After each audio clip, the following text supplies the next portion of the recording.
By chance, the Chief Secretary of the state is also here, and I would like to say that आपने जो ये Haryana subordinate service commission के साथ ये रोज मजाक करते रहते हैं उनके साथ, ये रोज आप यहाँ पर सब कुछ बदलते रहते हो, ये भविष्य के साथ बच्चों के भविष्य के साथ खिलवाड़ करते रहते हो। इस बात के लिए आपने कॉमन एलिजिबिलिटी टेस्ट रखा, आपने इसके लिए अनाउंस किया, अनाउंस करने से पहले जितनी पोस्टें थी 5000 पोस्टें आपने उसको विड्रॉ कर लिया।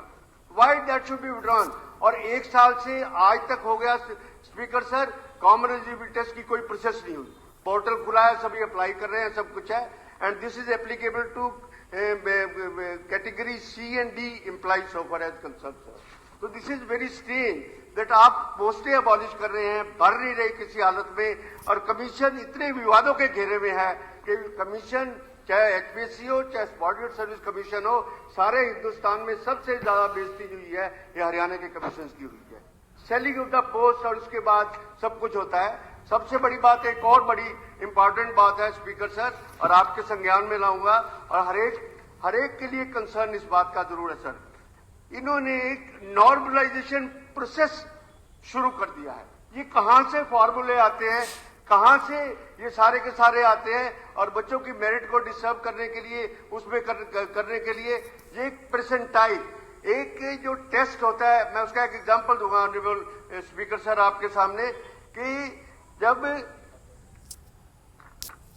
ये करते हैं कि सबसे ज्यादा मार्क्स किस बच्चे के आए, सपोज एक बच्चे के 80 मार्क्स आए हैं तो उसको परसेंटाइल में उसको 100 मार्क्स दे दिए जाते हैं, और उसके बाद सोशो इकोनॉमिक में अंदर 10 या 15% मार्क का प्रोविजन है।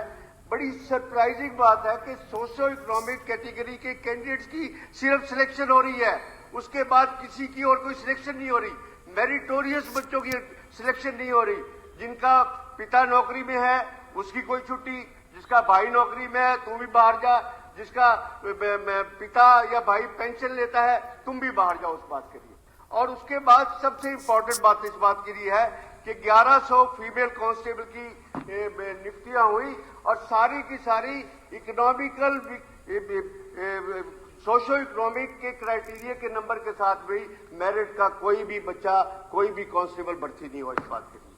और उसके बाद एक एग्जांपल देता हूं इस बात के बात को लिए कि ये परसेंटाइल, इसकी कैलकुलेशन क्या है, कहां से ये कैलकुलेशन पैदा करके आए हैं, किन्होंने इनको एक नया विचार या नया विजन दे दिया इस बात के लिए। इसमें है स्पीकर सर के अगर 80-100 सवाल आए और उसमें 80 ठीक होते हैं सर, उसको परसेंटाइल के हिसाब से 100 मार्क्स दे दिए जाते हैं, और उसके बाद उस पर सेकंड कैंडिडेट जो है जिसके 80 सवाल ठीक है और उसके 64 अंक देके एक परसेंटाइल का फॉर्मूला ऐसा दिया है कि जिसके 64 मार्क्स होंगे उसको 99 पॉइंट दे दिए जाते हैं। 99 पॉइंट देके अगर सोशो इकोनॉमिक में उसको 5 या 10 नंबर मिले, जो टॉपर है जिसको 80, जिसने मेरिट पे जिसने स्टैंड किया वो तो मेरिट से बाहर, और जिसने 64 नंबर थे वो मेरिट के अंदर आ गया। तो दिस इज एक्चुअली ये प्रोसीजर पता नहीं कहां से मुख्यमंत्री यहाँ बैठे नहीं है, क्योंकि ऐसे नावल आइडिया मुख्यमंत्री कमीशन को पास ऑन करते रहते हैं इस बात के लिए नॉर्मलाइजेशन प्रोसेस। अदरवाइज सीधा ये है कि जिस बच्चे के जितने नंबर आए टेस्ट के अंदर उसके साथ सोशल इकोनॉमिक के मेरिट बनने चाहिए। ये परसेंटाइल का formula, it's a fraud on the meritorious students, it's a fraud on the state, it's a fraud on the candidates also. Thank you speaker sir. Thank you. Shrimati Kiran Chaudhary.